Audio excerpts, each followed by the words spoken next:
नमस्कार। हमारे YouTube channel में आप सभी का एक बार फिर से स्वागत है। आज की इस वीडियो में हम आपको बताएंगे एक सादा सिंपल ब्लाउज की कटिंग। इसमें आपको हम कुछ बारीकियां बताएंगे जो बहुत ही ज़रूरी होता है ब्लाउज कटिंग करते वक्त, क्योंकि इसमें बहुत सी खामियां आ जाती है। जो नए लोग सीखने वाले ब्लाउज कटिंग करने वाले हैं उनके लिए थोड़ा दिक्कत आ सकती है। तो ऐसे में आपको बताएंगे एक सही परफेक्ट जानकारी कि सादा ब्लाउज की कटिंग कैसे करते हैं। तो आइए वीडियो को शुरू करते हैं। जैसा कि हमने एक ब्लाउज का पीस लिया हुआ है, तो इसमें हम आपको बैक फ्रंट की दोनों कटिंग साथ में बताएंगे। ये ऐसा कटिंग करने से आपको आसानी होगी। अलग अलग कटिंग करने से क्या होता है कि थोड़ा सा फ्रंट और बैक में थोड़ा सा दिक्कत आ जाती है, कम ज़्यादा हो जाता है। तो अगर आप दोनों बैक और फ्रंट दोनों साथ में कटिंग करते हैं तो अच्छा फिटिंग बैठ जाता है। तो सबसे पहले आप देख सकते हैं कि हमने इसको इस तरह से इसको घड़ी करना है। तो आपको घड़ी कितना करना है, आपको ये बात को ध्यान रखना है। जैसा आपकी पुराने ब्लाउज के नाप लिए हैं कि अगर कमर 40 इंची है और सीना चेस्ट 40 है या 35 है जो भी है, तो उसका चौथा भाग करके उसका चौथा भाग लगा लीजिए। अगर जैसा कि जिस ब्लाउज कटिंग हम करने जा रहे हैं उसका जो चेस्ट है वो 40 इंच है और इसका कमर जो है वो 35 इंच है। तो हमने इस तरह से इसको घड़ी कर लिया है, क्योंकि इसमें हमने 2 इंच मार्जिन रखा हुआ है और इसका जो चेस्ट है वो 40 इंच है और कमर 33 यानी 33 इंच है। तो हमको 2 इंच मार्जिन करके इस तरह से इसको रख लेना है। तो अब इस तरह से इसको रखना, घड़ी कर लेना है और इसको फिर क्या करना है, इस तरह से आपको फोल्ड कर लेना है। अब इस तरह से हमने इसको फोल्ड कर लिया है। अच्छे से आप इसको बैठा लीजिए कपड़े को। और क्या करना है आपको, ये जो नीचे थोड़ा घटे बढ़े कपड़े हैं इसको आपको कटिंग कर लेना है एक बराबर से। तो हमने इस तरह से इसको बराबर कर लिया है। अब क्या करेंगे, हम सबसे पहले यहाँ नीचे एक लाइन खींच देते हैं फोल्ड करने के लिए, क्योंकि जो इसमें बेल्ट पट्टी या योक पट्टी कह लीजिए उसके लिए आसान होगी। तो अब यहाँ से क्या करना है, आपको लंबाई ले लेना है। जैसा कि ब्लाउज की लंबाई 14 इंच है यानी 20 इंच। तो यहाँ से हम इसको 1 इंची ज़्यादा लंबाई लेंगे, क्योंकि लंबाई में कभी भी हमेशा 1 इंच ज़्यादा लेना चाहिए, तो ये परफेक्ट बैठता है। अब इसको क्या करेंगे, हम यहाँ से एक लाइन खींच देते हैं लंबाई के हिसाब से।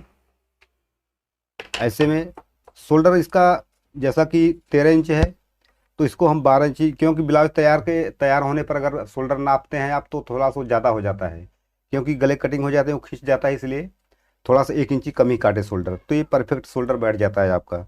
तो जैसा कि 13 इंच है तो इसको हम 6.5 इंच पर कटिंग करेंगे, आधा इंची सिलाई के लिए जाएगा। और यहाँ हम आपको बता दें आर्म होल की जानकारी कितना आपको करना है। जैसा कि आपको पुराने ब्लाउज का आर्म होल नापना है। जैसा कि ये पुराना ब्लाउज है, अब इसको क्या करते हैं हम, तो आप देख सकते हैं कि ये इस तरह से अगर नाप करेंगे तो ये 8.5 इंची आ रहा है। तो 8.5 इंच आ रहा है तो आप यहाँ से इसकी लाइन कितना खींचेंगे। तो आपको सबसे पहले ये ध्यान देना है कि अगर हम 5 इंची कटिंग करते हैं तो यहाँ से इस लाइन से कितना यहाँ बढ़ता है। जैसे कि ये 3 इंची बढ़ गया तो 5 3 8 इंची यानी 5 इंची। अब इसको हम क्या करना है, हमको 5 इंची, हमको 5.5 इंची इसको हमको आर्म होल के लिए लाइन खींचना है। तो इस तरह से आप इसका मेजरमेंट बड़ी आसानी से निकाल सकते हैं इस तरह से। और ये लाइन जो है इस तरह से हम खींचेंगे। अब यहाँ से आपको दिखा देते हैं हम इसका परफेक्ट कैसे आर्म होल निकाला जाएगा। अब जैसा कि इसका चेस्ट जो है 40 इंच है तो 40 इंची हमने यहाँ निशान लगा दिया है। अब आप देख सकते हैं कि ये 3.25 इंची पे आ रहा है। तो अब यहाँ से नाप अगर हम ले जाएंगे इस तरह से तो ये 8.5 इंची बरोबर आ जाता है, आप देख सकते हैं। तो इस तरह से आप आर्म होल का निशान लगा सकते हैं। अब इसको क्या करेंगे, हम इस तरह से आपको शेप कर देना है। अब आगे का गला जो है, फ्रंट का गला जो है जितना आपको रखना है 6 इंची 5 इंची उतना आपको रखना है, हमको 6 इंच रखना है। और यहाँ से इसको क्या करना है, हमको 2.5 इंच रखना है और यहाँ से 6 इंच हमने रख दिए। अब इसको क्या करना है, आपको अगर गला नहीं निकालना आता है तो आप पहले ऐसा लाइन खींचिए, फिर ऐसा लाइन खींच लीजिए आप इस तरह से। अब यहाँ से क्या करना है, आपको हल्का सा गोलाई दे देना है। इस तरह से आप गोलाई दे देंगे तो ये गोल गला कटिंग हो जाएगा।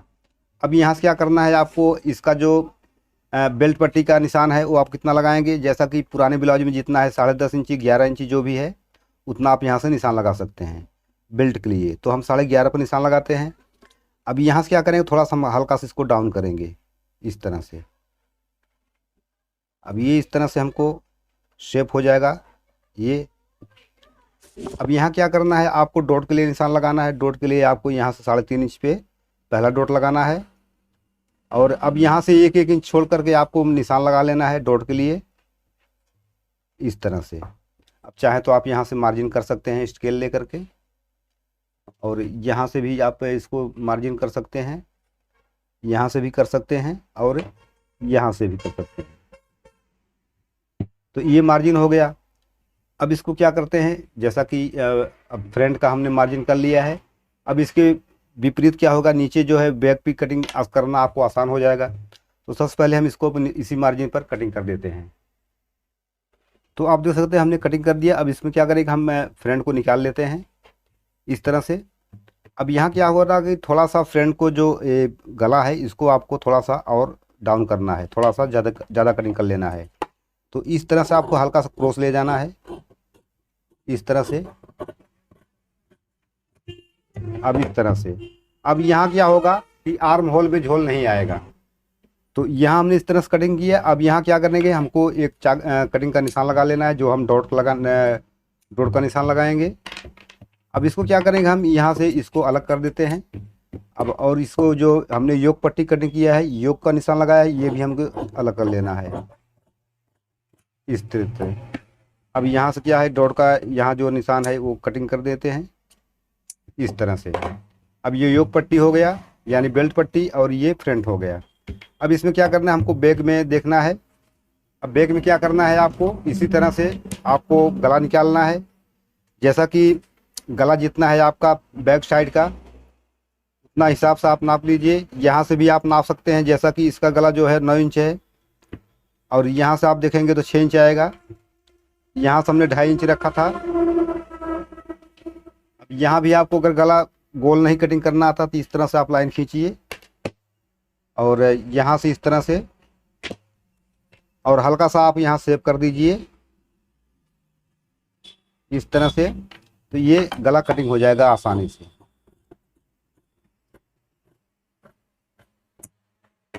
तो इस तरह से डॉट का आप बैक का गला कटिंग कर सकते हैं। यहाँ से 4 इंच 4.5 इंच पर हम डॉट का निशान लगा देते हैं, और यहाँ से इसको 7 इंची कर देते हैं, क्योंकि यहाँ फोल्ड में थोड़ा सा फोल्ड में 1 इंची चले जाएगा। तो यहाँ से आपका ये डॉट का निशान हो गया इस तरह से, ऐसे। तो ये बैक कटिंग हो गया। अब साइड में जो कपड़े बचे हुए हैं, आप इसमें आस्तीन निकाल सकते हैं बड़ी आसानी से। तो इस तरह से आपको इसको घड़ी कर लेना है इस तरह से। बाकी के जो कपड़े बचे हुए हैं, यहाँ से आप आस्तीन निकाल सकते हैं। आस्तीन की लंबाई जितना है आप उतना। अब इसका जैसा कि 8.5 इंची इसकी चौड़ाई है, तो इसको हम 9 इंच पर कटिंग करेंगे,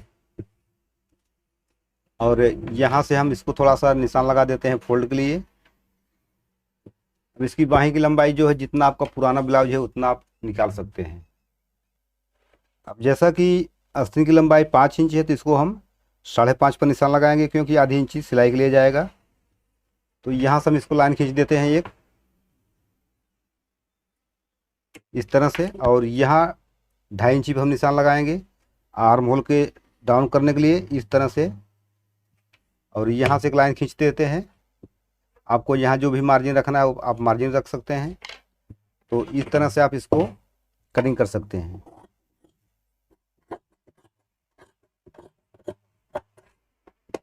बड़ी आसानी से, और इस तरह से आप इसको ऐसे कटिंग कर लीजिए। और थोड़ा जो फ्रंट का भाग है वो थोड़ा सा डाउन आपको साइड में करना है इस तरह से, यहाँ से मिला लेना है कटिंग करके।